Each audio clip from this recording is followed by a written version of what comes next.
स्वतःला पुन्हा उभं करणं, तुटूनही टिकणं. नमस्कार मित्रांनो, पेन किलर या यूट्यूब चॅनलमध्ये आपलं स्वागत आहे. कधी सगळं कोसळतं, नातं, नोकरी, अपेक्षा आणि वाटतं आता काही उरलं नाही. पण खऱ्या अर्थाने माणूस त्याच वेळी घडतो जेव्हा तो तुटून सुद्धा पुन्हा उभा राहतो. तुटणं म्हणजे संपणं नाही, तुटणं हे आयुष्याचाच भाग आहे.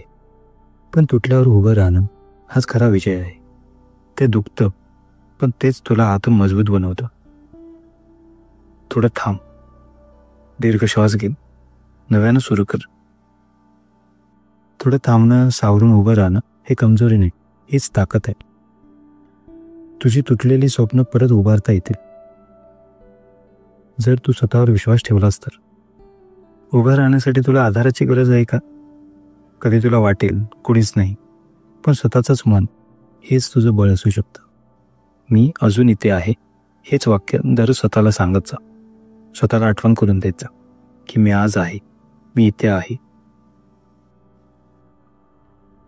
पेन किलर हेच सांगतं, तुटणं हे नैसर्गिक आहे, पण तुटून सुद्धा उभं राहणं तेच खऱ्या अर्थानं जीवन आहे.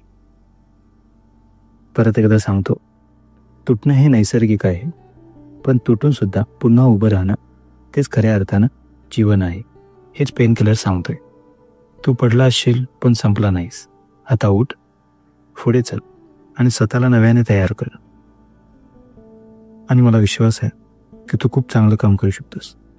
जर तुम्हाला हा व्हिडिओ आवडला असेल, प्रेरणादायी वाटला असेल किंवा काही शिकण्यासारखं मिळालं असेल तर लाईक करा, शेअर करा आणि आमच्या चॅनेलला सबस्क्राईब करायला विसरू नका. धन्यवाद.